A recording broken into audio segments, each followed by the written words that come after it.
So hello and welcome to code on. In last lecture हमने देखा था SDLC models मतलब software development life cycles models क्या होते हैं और कौन से होते थे। उसमें हमने 3 मॉडल्स देखे थे। फर्स्ट देखा था हमने वाटरफॉल मॉडल, सेकंड देखा था हमने एजाइल मॉडल एंड थर्ड देखा था हमने रैड मॉडल। तो देखो मार्केट में ना 80% एजाइल मॉडल यूज होता है। 80% जो प्रोजेक्ट्स होते हैं हमारे वो एजाइल पे बेस्ड होते हैं। तो हम एजाइल मॉडल बहुत डीपली पढ़ेंगे। कल हमने ओवरव्यू देखा था तीनों मॉडल्स का।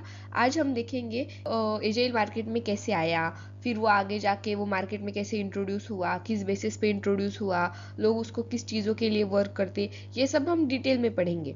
तो एजाइल क्या है ये समझने के लिए हमें लीन समझना पड़ेगा। हमें समझना पड़ेगा कि लीन डेवलपमेंट मॉडल क्या क्या है, वही हम आज की वीडियो में देखेंगे। आज हम ओवरव्यू लेंगे लीन सॉफ्टवेयर मॉडल्स।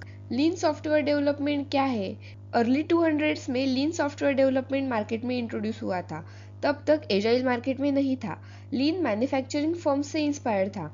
मैन्युफैक्चरिंग जो इंडस्ट्रीज है वो लीन का यूज करते थे। वेस्ट मैनेजमेंट लीन का ऑब्जेक्टिव है। वेस्ट मैनेजमेंट मतलब कम से कम वेस्ट प्रोड्यूस हो। लीन डेवलपमेंट सॉफ्टवेयर के लिए वर्क नहीं करता है। पर एजाइल कैसे मार्केट में आया ये समझने के लिए हमें लीन को समझना इम्पोर्टेंट है। तो हम देखेंगे कि लीन के कुछ की प्रिंसिपल्स क्या है। इन की प्रिंसिपल से हमें पता चल जाएगा लीन सॉफ्टवेयर डेवलपमेंट कौन से बेसिस पे वर्क करता है मार्केट में। तो फर्स्ट की प्रिंसिपल है उसका एलिमिनेट वेस्ट। अगर हम लोग कस्टमर फोकस एप्लीकेशन बनाते हैं ना, तो उस एप्लीकेशन से हमारा कस्टमर भी खुश होगा और आपको आपका एप्लीकेशन डेवलप करने के लिए टाइम भी कम लगेगा। और अगर टाइम कम लगेगा तो आपको रिसोर्सेज को भी कम पे करना पड़ेगा। इस वजह से मार्केट में आपका प्रोडक्ट जल्दी लॉन्च होगा। इसलिए हमें एक्स्ट्रा की कोई चीज़ें जो है वो एलिमिनेट करनी पड़ती है और जो कस्टमर को चाहिए उस पर फोकस करना पड़ता है।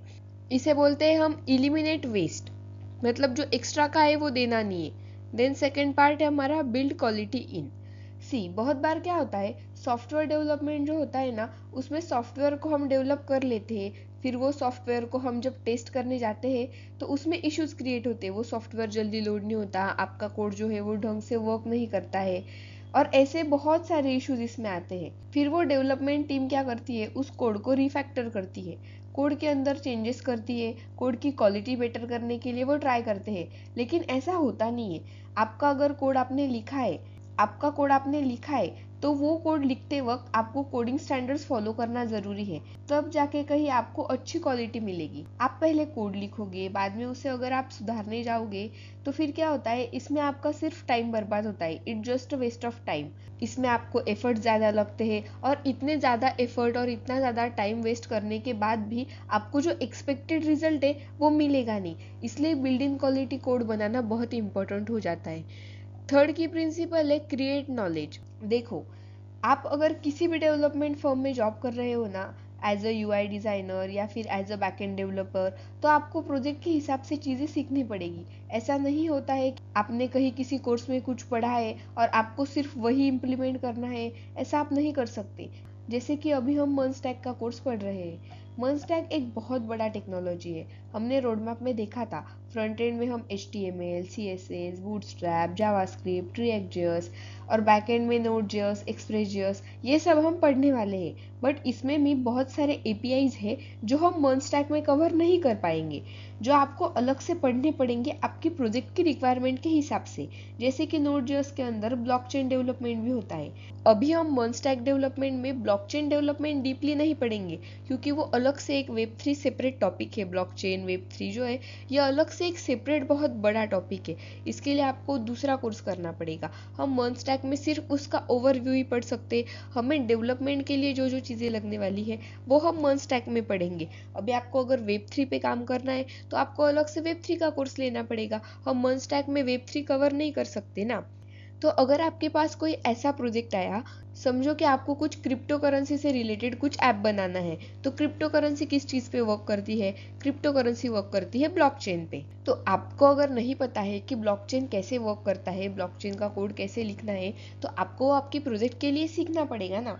आपको क्रिप्टो करेंसी बनाते वक्त ब्लॉकचेन की लाइब्रेरीज सीखनी पड़ेंगी, वो लाइब्रेरीज कैसे यूज करने हैं वो आपको सीखना पड़ेगा। मतलब ये जो फील्ड है ना, ये कंटिन्यूअस लर्निंग की फील्ड है। You have to be continuous learner.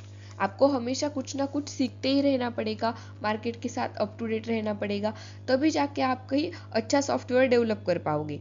Next की प्रिंसिपल है हमारा deliver as fast as possible. जितने जल्दी आप सॉफ्टवेयर मार्केट में लॉन्च कर सकते हो उतनी जल्दी आपको मार्केट में सॉफ्टवेयर लॉन्च करना है, ताकि आप जल्दी से जल्दी आपका सॉफ्टवेयर जो है वो पूरा मार्केट कैप्चर कर पाए। अगर आपने आपका सॉफ्टवेयर मार्केट में लॉन्च करने में देर कर दी और आपके पहले अगर वैसा ही कोई सॉफ्टवेयर किसी अलग फर्म ने मार्केट में लॉन्च कर दिया, तो क्या हो जाएगा, आपके सॉफ्टवेयर के पहले वो सॉफ्टवेयर आया है, वो जल्दी मार्केट कैप्चर कर लेगा और फिर आपके सॉफ्टवेयर को मार्केट कैप्चर करने में बहुत दिक्कत होगी। इसके लिए जितने जल्दी आप सॉफ्टवेयर डेवलप करोगे उतनी जल्दी आप उसको मार्केट में ला पाओगे और उतनी जल्दी आपका सॉफ्टवेयर मार्केट में अच्छे से परफॉर्म करेगा। नेक्स्ट की प्रिंसिपल है हमारा रिस्पेक्ट पीपल। सी, आप अगर किसी टीम में काम करते हो ना, तो वहाँ आपसे ज़्यादा एक्सपीरियंस लोग भी होते हैं, आपसे कम एक्सपीरियंस वाले भी लोग होते हैं, लेकिन आपको सबसे अदब से पेश आना ज़रूरी है, क्योंकि अगर आपके टीम में कोऑर्डिनेशन अच्छा नहीं होगा तो आपका प्रोजेक्ट भी अच्छा नहीं बनेगा।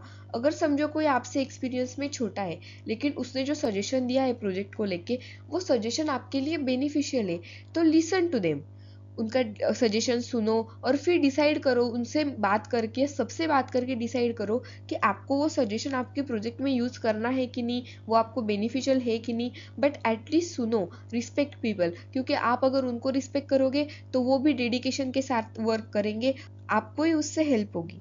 तो respect people is most important in any firm.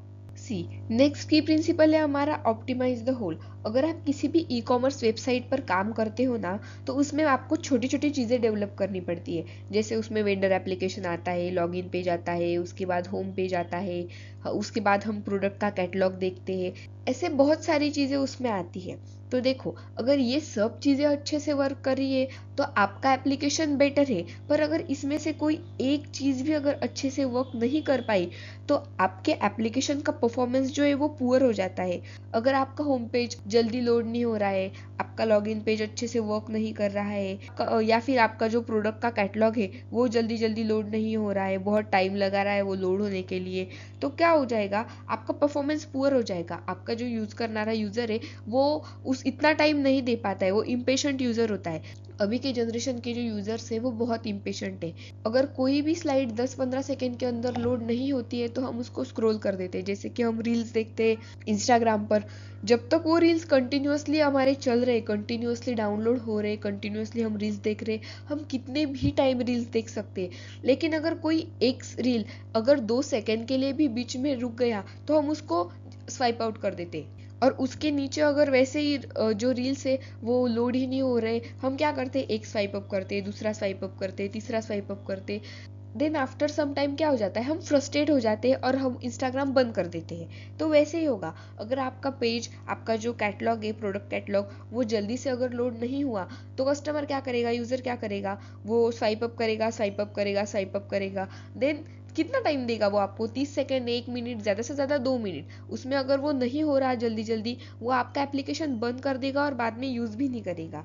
इसके लिए जो सब छोटी छोटी चीज़ें जो है उन पर ध्यान देना बहुत ज़रूरी है। आपको वो सारी छोटी छोटी चीज़ों पर ध्यान देकर उन सब चीज़ों का कोड अच्छे से बनाना है, वो सब चीज़ें अच्छे से वर्क कर रही है या नहीं, उनमें कुछ इशू तो नहीं आ रहा, वो पेज जल्दी लोड हो रहा है या नहीं, ये सब आपको देखना है और उस पर अच्छे से वर्क करना है। तब आपका एप्लीकेशन एकदम फैबुलस हो जाएगा और आपका एप्लीकेशन बहुत अच्छे से मार्केट कैप्चर करेगा और बहुत अच्छे अच्छे यूज़र क्रिएट करेगा, आपको बहुत अच्छा रिस्पॉन्स देगा। Okay, so that's it for this video. Next video में हम एजाइल पढ़ेंगे। एजाइल हमें डीपली पढ़ना है, जैसे कि मैंने आपको बताया, हमें 70-80% जो प्रोजेक्ट्स है वो एजाइल पर ही वर्क करते हैं। So stay tuned guys. अगर आपको वीडियो हेल्पफुल लगे तो please like, subscribe and share to your friends. Thank you for watching.